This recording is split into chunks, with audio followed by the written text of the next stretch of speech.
En la antigua Grecia, la cefalea era considerada una seria dolencia. En busca de alivio, las víctimas acudían a Asclepio, el dios de la medicina. Y si el dolor continuaba, un médico recurría a la práctica más conocida: hacer una pequeña perforación en el cráneo para drenar sangre supuestamente infectada. Esta técnica tan atroz, llamada trepanación, solía reemplazar la cefalea por un trastorno más permanente. Por suerte, los médicos no recurren hoy a estas herramientas para curar la cefalea, pero aún queda mucho por conocer de esta antigua dolencia.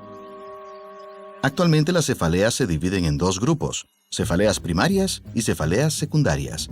Las primarias no responden a síntomas de otra enfermedad, lesión ni trastorno.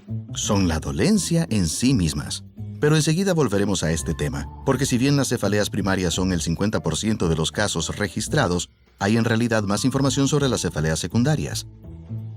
Este tipo de cefaleas se origina en otros problemas de salud y pueden ocurrir por deshidratación, abstinencia de cafeína, lesión en cabeza y cuello o enfermedades cardíacas.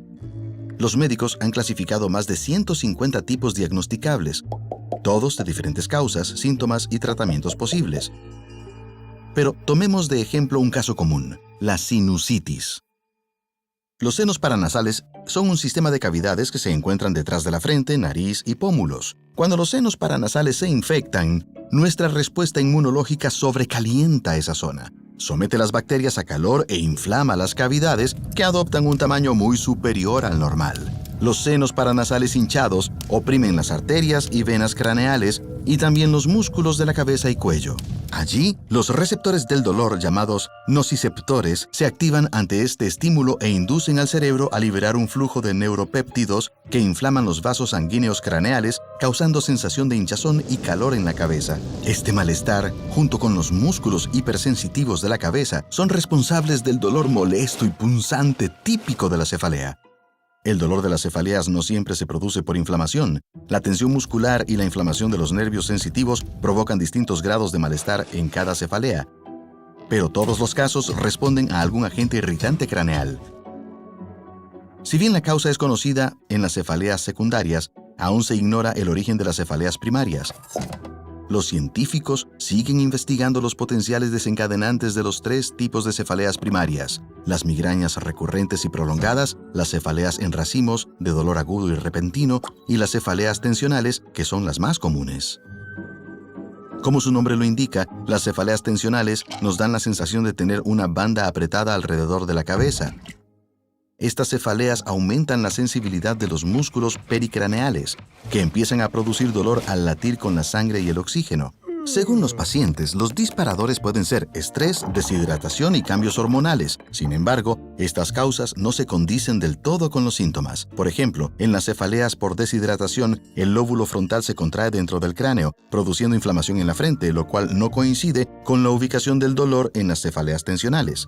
Los científicos manejan algunas teorías sobre las causas reales de la cefalea, desde el espasmo de vasos sanguíneos hasta la hipersensibilidad de los nociceptores, pero se desconoce a ciencia cierta.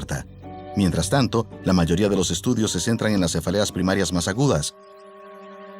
Las migrañas son cefaleas recurrentes, que producen una sensación de opresión en el cráneo y puede durar de 4 horas a 3 días. En el 20% de los casos, estos ataques son tan intensos que pueden sobrecargar el cerebro de energía eléctrica y así sobreexcitar las terminales nerviosas de los nervios sensitivos. Esto produce alucinaciones llamadas auras, que pueden incluir la visión de luces intermitentes y esquemas geométricos y una sensación de hormigueo. Las cefaleas en racimos, que son otro tipo de cefalea primaria, producen ardor y dolor punzante detrás de un ojo, ocasionando enrojecimiento ocular, contracción de la pupila y caída del párpado. ¿Qué puede hacerse con estos trastornos que afectan drásticamente la calidad de vida de tanta gente? Las cefaleas tensionales y la mayoría de los casos secundarios pueden tratarse con calmantes de venta libre, como las drogas antiinflamatorias que reducen la inflamación craneal. Y muchos disparadores secundarios de la cefalea, como la deshidratación, la fatiga ocular y el estrés, pueden ser evitados de manera preventiva. Las migrañas y las cefaleas en racimos son más complejas y aún no se han descubierto tratamientos confiables efectivos para todos. Pero por suerte, los farmacólogos y neurólogos trabajan con gran esmero para desentrañar los apremiantes misterios que nos dan tanto dolor de cabeza.